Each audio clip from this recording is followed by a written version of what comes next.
The reason that I came back tonight is because tonight we launch a brand new 4-week sermon series where we are going to be talking about the next steps that God is calling our church to take. I was talking to Jerry earlier this afternoon, and he was saying that he really believes that these next 4 weeks are some of, if not the biggest 4 weeks in our entire church's history. That's because we are launching a campaign to completely renovate our campus. Now, this is news to a lot of you, so I'm going to give kind of the 10,000, maybe 20 or 30,000 foot view of what's going on here on our church's campus. It starts about 18 months, 2 years ago, Richard, somewhere around there. It feels like a lot longer than that, and sometimes it feels like a lot shorter than that. But about 18 months, 2 years ago, we had some architects come up on our campus to help with the renovation for the big house. And they started looking around at our church's campus, at all the buildings that we have, at all the land that we have. And we had different firms come out, and they all kind of said the same sort of things. They said, you've got a lot of space. You've got a lot of space, but some of that space is maybe not as usable as it should be. They said, your children's wing is way on the other side of the campus from the youth wing.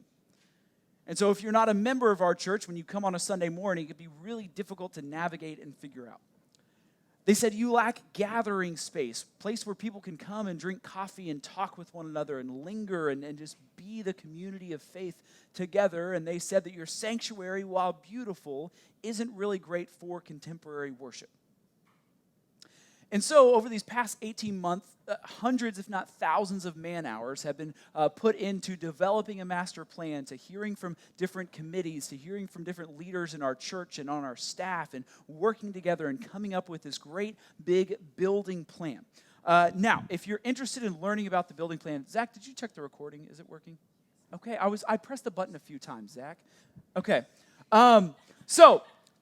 if you're interested in learning more about that, if this is the first time you're hearing about this, that's perfectly fine.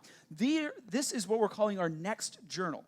We're encouraging you to bring this to you to worship, to small group. There's stuff that you can do in it daily. Kind of the first half talks about the project and all of what's going on. The back half is going to have different scriptures for each sermon, places for you to take notes, daily prayer focuses, household devotionals, lots and lots of resources. Now, I think Richard might be the only person in this room that has one of these. That's okay. If you have been receiving mail about the capital campaign over the past 3, 4, 5, 6 months, then you will be receiving one of these in the mail hopefully tomorrow. If you, like Zach, don't really know what mail means, and he said to me earlier in the week, don't you just throw all that in the trash? No, Zach, there's bills in there. If you have not been receiving that mail, that's okay. We've got one of these for you right out here in the living room. Pick one up on your way out. It's going to tell you about all kinds of stuff. I want to highlight 2 important dates to go ahead and get into your mind and get into your calendar. The first is on November 11th. That's a Monday night. On Monday night, November 11th, we're going to be having what's called an advance commitment event. An advance commitment event.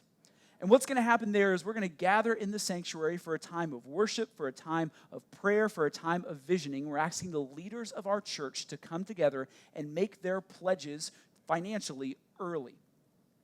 And the reason we're doing that is because it's biblical. In 1 Chronicles 29, King David is rebuilding the temple. And what he does to rebuild the temple is he first says, this is what I'm going to give. And then he gets together his leaders and he says, this is what I'm going to give. What are you going to give? And then they pile that all together and they go out into the wider community and they say, this is what we have raised. This is what we're going to do. Now what are you going to do? So November 11th is open to anyone and everyone where you can come out and make your commitment early.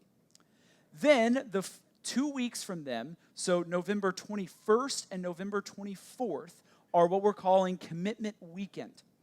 You're going to have an opportunity to bring your commitment cards on Thursday night here at Lakeway and also on Sunday morning at all 3 services. That's Commitment Weekend. So those are the 2 dates that are really important. So, all of that to say is we've got some amazing plans, and we believe that God is leading our church and leading our congregation in this community to take next steps to build something beautiful, not so that we can say, hey, look how great our facilities are, but so that we can reach the people that God is calling us to reach. We've got those plans, and we've got those hopes, and we've got those dreams. But buildings are not built on plans and hopes and dreams. So that's why we're launching what we're calling a capital campaign. And if you didn't grow up in church, that may be really foreign language to you. And if you did grow up in church, capital campaign might be a dirty word for you. So let me sort of ease some tensions and give two disclaimers right off the top. The first disclaimer is this. Over the next 4 weeks, our sermons on Thursday nights and Sunday mornings are going to be around this idea of the capital campaign, about what's next, and about living a generous life. That is not going to be the only topic. And if you don't believe me, keep listening to the sermon. I'm not going to stand up here and just ask you to give money. Because I know a lot of you, as soon as I said capital campaign, you said, great. I can tune out for the next 4 weeks. I can stay home, twiddle my thumbs, catch up on Downton Abbey, and try to figure out if Kanye is actually a Christian or not. Don't do that. Keep coming, because it's not just going to be me standing up here and trying to persuade you to give money to this project. The second disclaimer is this. If you ever feel that I'm being manipulative, that all I'm trying to do is get money out of your pockets, and that I am missing the mark that God has called me to do to preach the gospel, if you ever feel like that, tell me. You get permission. I'm not going to have my feelings hurt. I want to sit down with you. I want to hear from you. I want to drink coffee, and I want to learn and grow in my capabilities. Okay? Don't just walk out and go bad talk us. Approach me. Sound good? Matthew chapter 13 is where we're going to be tonight. In Matthew 13, Jesus has been giving all of these kind of visions of what the kingdom of heaven is like. He's going over and over again, talking about what the kingdom is like, telling lots of stories, giving lots of parables. It's almost like, some commentators will say, that it's almost like he spent 8 weeks studying heaven.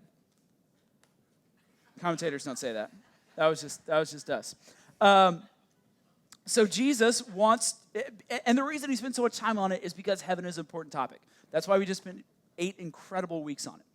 And so here is kind of in the middle of all that teaching, he shows us something about what it means to take a leap of faith. Matthew 13, and we'll read 44 through 46. Jesus says this. The kingdom of heaven is like treasure hidden in a field, which a man found and then covered up. And then in his joy, he goes and sells all that he has, and he buys that field. Again, the kingdom of heaven is like a merchant in search of fine pearls, who, on finding that one pearl of great value, went and sold all that he had, and then he bought it. So Jesus gives us here these two kind of vignette stories of two people who I would argue made massive leaps of faith. They see something so precious, so beautiful, something that they have to have, that they're willing to sell everything else that they have to attain it. That's a leap of faith.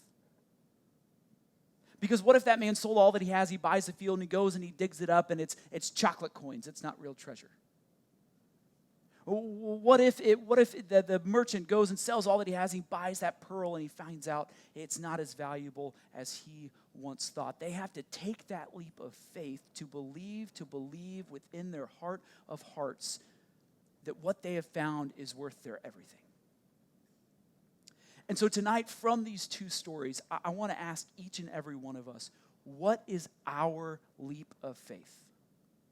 What is your next leap of faith? And that language of leap of faith is kind of kitschy and catchphrasy within the Christian world. So I want to give us a kind of a working definition of what I mean when I say leap of faith.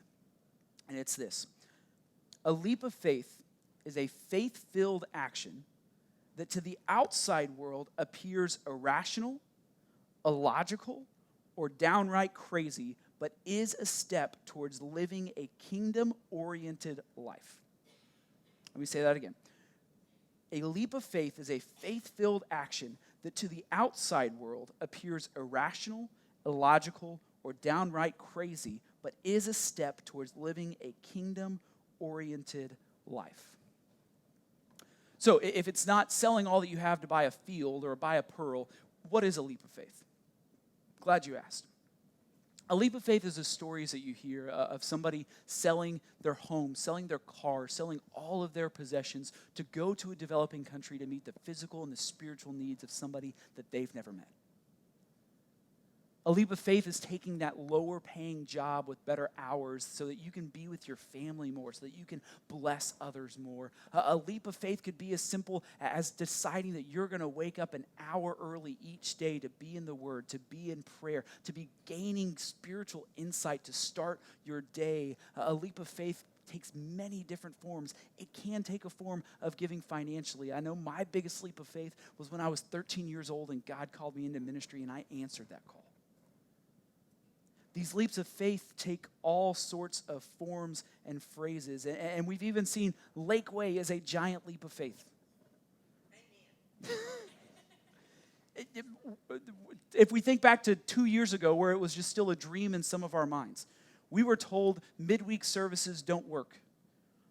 I was told by my own spirit, you're too young, you don't get it. But the fact that our church entrusted a couple of 20-somethings with building a community like this, and then now we've seen the growth, we've seen what a leap of faith can do if a few folks are willing to come together and pray and take that next leap. Because in Matthew 13, Jesus says to experience the kingdom of heaven, you have to take that leap. You have to do something illogical, irrational, downright crazy when you know that it is God calling you to do this. Last thing I'll say before we get into some meat. When we talk about leaps of faith, particularly when we talk about the crazy ones like selling everything that you own or like getting a new job or like doing something radical like that, I know for a lot of us, we think those are stories for us to hear. Those are people for us to watch. That's something that's not for us, it's for other people. It's like last night. My guess is that a lot of us in this room were doing the same sort of thing. Right? We had our tub of popcorn, we had our bucket of nachos, we had our soda, and we were on the recliner, and we were watching the screen, and we were watching the Astros lose the World Series. Can I preach truth tonight? They lost. Get over it. I'm a Rangers fan. But as we're watching that, realize it or not, you had no skin in that game. You were rooting and hoping that heroes would overcome, that pitchers would pitch, that hitters would hit. You were hoping and believing that to be true, but it didn't matter if you were wearing that nasty orange color that they have. It doesn't matter what you were doing. That was for them, not for you. And so I think so many of us treat the act of faith and the life of faith like that. It's something for somebody else to do. And we're going to read about it, and we're going to learn about it, but it's not for me. Friends, the leap of faith that God is calling you to take is for you. And he's calling each and every one of us to constantly live a life of leaping into the faith and the abundant life that he has prepared for us. So then why don't we? Why are our lives not radically marked by doing crazy things in the name of Christ, of living that kingdom-filled life? Why is my own life not marked by that? I think there's two pretty simple, fundamental reasons why we don't constantly take those leaps into the life that God is calling us to live. The first is this: we don't trust ourselves. We lack trust in ourselves. I mentioned earlier my own biggest leap of faith when I was 13 years old in Oklahoma, of all places, and God called me into the ministry. That was a big old leap of faith for a 13-year-old kid. I didn't want to take it. I didn't want to take it because I began thinking to myself, I'm not that smart. I don't know my Bible. I've never preached before. I don't know what any of this looks like. I'm struggling with some stuff. How could this be something that God is calling me to do? See, the thing is I was looking at my friends. And they knew their Bibles better than me. They lifted their hands when they sang worship songs. They weren't struggling with the same things that I was struggling with. And so I saw their lives and I saw my life and I thought, God couldn't possibly be calling me to do this leap of faith. But how many of you know that I was living and still live, we all live in a culture of comparison? We live and we're trained and we're bred to compare ourselves to others, and then as a result to lack trust in ourselves. Studies will say now that the average American, this is tragic, but the average American will spend between 2.5 and 3 hours per day on social media. And if you think about it, social media is designed to sell you something. Right? Zuckerberg isn't just doing this as a public service. He's trying to get some money. And so how does social media make money? They show you a life that you can't live. They show you vacations that you can't take. They show you food that you can't afford. They show you a life that you think that you want, and then they sell it to you. They make it to where you can buy it and purchase it so that they benefit from it. The entire social media platforms are designed for you to compare yourself to somebody else and see that you're not good enough. But just give them the almighty dollar and you can receive that. We live in this culture of comparison. Even if you're not on social media, you're still one of those. Bless you. You are bombarded constantly by advertising of products that'll make you happier, of products that'll make you healthier, of products that'll make you age less, of all these things that you're told you're supposed to have. You're told and bred and trained to always be comparing yourself to others. And when we look at others and their perfect filtered life, we realize that we're not as good as they are, and so we lack trust in ourselves and the ability to do what God is calling us to do.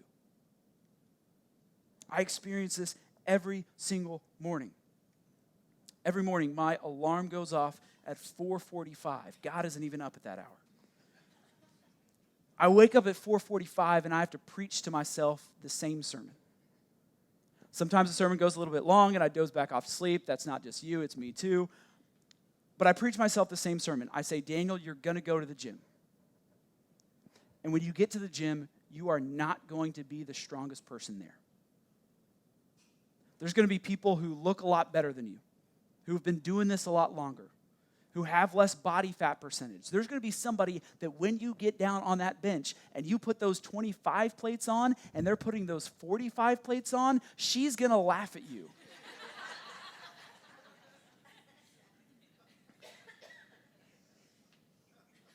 I have to preach this to myself to say, don't compare yourself to other people. I've been reading a lot over this paternity leave, and part of what I'm seeing is that God has this ingrained in us, that He knows that we're going to compare ourselves to others, but we're not supposed to. I've been reading a lot of those books that have been kind of piling up on my shelf that I've been wanting to read when I found the time, and I found the time. One of the best ones I've read, I know Neil has read it, is a book by Jordan Peterson. He's a renowned psychologist. He wrote a book called 12 Rules for Life.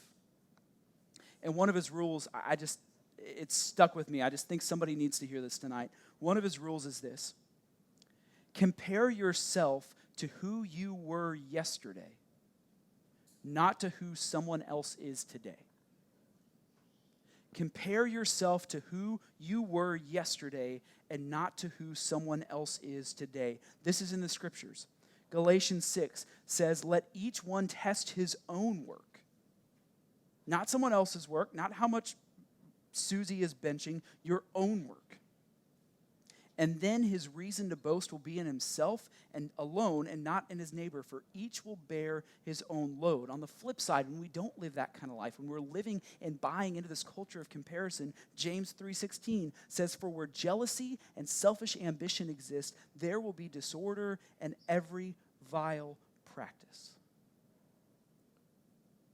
When we compare ourselves to who someone else is today, we're always going to lack trust in ourselves.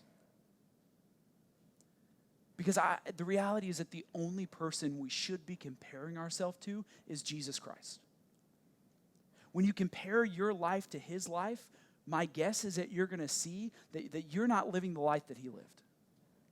That you don't have compassion like he had compassion. You don't have generosity like he had generosity. You don't have love like he had love. You don't treat strangers and enemies like he calls you and like he did treat enemies and strangers. We just don't do that. But when we compare ourselves to Jesus, we're supposed to see that only his holiness can bring me holiness, and only his way of life can bring me the abundant life that he's calling me to live. We compare ourselves to him and we see how perfect he is, not to become down on ourselves, but to say, that's the guy I want to follow. And when we do that, we can say, I might not be able to sell everything that I own and go over to another country, but you know what? Today I bought somebody Chick-fil-A. You might not be able to say, well, I'm gonna quit my job and start a new job, but you say, you know what? Yesterday I didn't take time for my family, and today I did. You might still look next to the person sitting next to you and say, they're more spiritual than I am, but you know what? I got up early and I read my Bible and I learned something about God today that's going to change the way I treat people for the rest of the week. We can get better each day, which builds trust in ourselves. So what does all of this have to do with generosity, with your next generous financial leap of faith? Again, I'm glad you asked. I love when you ask questions that lead into my next point. When it comes to living a generous life, if I were to ask you, who is the most generous person that you know? My guess is that for a lot of us, it would be somebody in a higher tax bracket than us. And so we can look at people giving millions of dollars to really good causes, like helping out to stop the California wildfires, like helping out nonprofits and schools in inner cities. And we see people giving lots of money to A&M to build great football arenas and pay a coach's salary. All of these great things that people give money to you, and we say, they're really generous. I can't be generous like that. But one of the principles of Scripture, listen to this, is that it's not about the amount of your check. It's about the posture of your heart. It's not about how much money you can give. It's about the posture of your heart. I know when we started all of this project and started talking about building, my first thought was, that's going to be a great thing for somebody else to do. Because this may be a surprise to you, I'm not getting super rich doing this. Right? We do fine financially. We are very, very abundantly blessed, but I'm not getting rich doing this. And so Alex and I, our paychecks hit the account this morning. The first thing I did, 10% goes straight back to the church. That's ingrained in us. That's what we believe God has called us all to do, and so that's what we do. So then what we're asking over the next 3 years is for you and me to give over and above that. Now, over and above, our 10% is like spare change. Right? I think we've got some quarters somewhere in a cushion, and maybe we can give that. And so I started thinking about that and thinking, why would I even give to this campaign if it's not going to make a dent on it? And I've been hearing this time and time again, because I don't think I mentioned the number earlier. Did I say how much this thing's going to cost? $17.4 million is a total project. $17.4 million. Let me do an experiment. Who thinks that is a lot of money? 1, 2, 3. Okay, everyone. Okay, good. $17.4 million is a lot of money. But when we start to think that's somebody else's problem with a lot more disposable income than me, then we're living into that comparison culture. It's not about what somebody else is going to do. It's about what God is calling you to do. How can you live that generous life? How can you trust yourself enough to say, I'm going to give $10 a month because that's how I feel I can sacrificially give. And that's where I believe God is calling me to make a leap of faith. That might not seem like a big leap of faith to somebody else, but if you know in your heart that it is, then it's a way of living into life that God's calling you to live. Because God calls us all to not only live generously, but to do things that are radical to the end of the earth. And giving your money to a project like this is something that is radical. Listen to this. You are generous. Even if you don't feel generous, even if you've never given a dime to a nonprofit or to a church, you are generous. Why? You can trust yourself because you were made in the image of God. That doesn't mean that God looks like you physically, but I believe that means that God has given you his essence of kindness and compassion, of generosity. The problem is that over time, sin has muddied that and cloaked over that and layered over that. But when we get to the core of who God has called us to be, you are generous, you are kind, you are compassionate. If you'll just trust yourself enough to show those qualities to the rest of the world, then you can live the life that God has called you to live. Trust yourself. You can take the leap of faith. Second reason that we don't take the leaps of faith is because if we're honest and we get down deep, we don't trust God. Who's here has ever done a trust fall? You know a trust fall? A lot of you, I'll explain the concept. We usually do these at church camps or cheesy corporate retreats that nobody actually wants to be there. But it's a really good exercise. So trust fall is pretty simple. One person stands behind another person, and then that person folds their hands up and then falls backward into their arms to be caught. Physically, it's a really simple, good demonstration that you can trust your coworkers or your friends or your small group or whoever it might be. Physically, it makes a lot of sense, and it's really pretty black and white simple. But underneath the behaviors going on in a trust fall is something a lot deeper. See, our bodies and our minds are hardwired to avoid pain. And so when we're falling back, I love watching people do it for the first time because the very first thing they do is they kick that foot back because your mind and your body want to avoid you falling back and cracking your skull open. And so what you have to do a successful trust fall is you have to convince yourself in your mind, not just your body, but in your mind, the person standing behind you is trustworthy, can catch you. I think that's exactly what a leap of faith is. It's saying, I might be putting myself in harm's way, but I believe that God is going to catch me. I might believe that this nonprofit, that this mission work, that giving my life to Christ, it might not work, but I'm going to trust in this moment that God is big enough and he's going to be there to catch me. We have to rewire our souls and our bodies and our minds to say, God is trustworthy. Read the Psalms. The Psalms are full of God's trustworthiness and beauty. Psalm 9 says, the Lord is a stronghold for the oppressed. He's a stronghold in times of trouble. And those who know your name put their trust in you, for you, O Lord, have not forsaken those who seek you.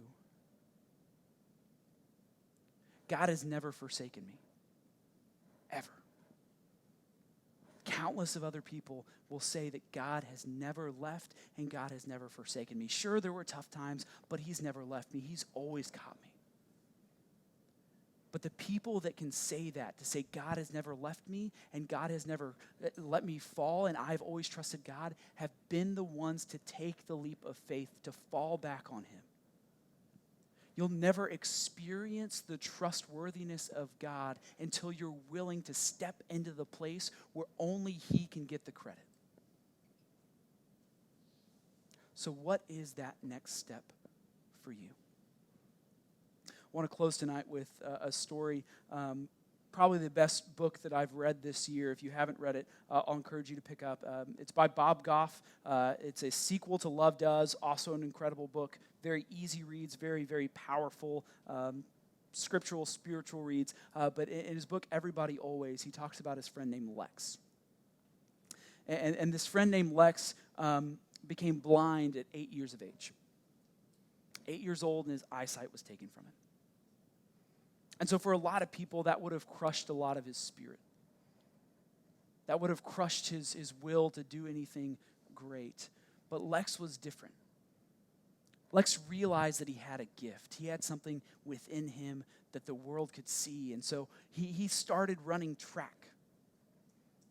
And in high school, he found that he was pretty fast. And he began to grow and he began to develop, found out that long jump was his best event. And if you were like me and avoided track like the plague in high school, the long jump is this. You run for about 18 strides in a straight line, and then you jump as far as you can into a sand pit.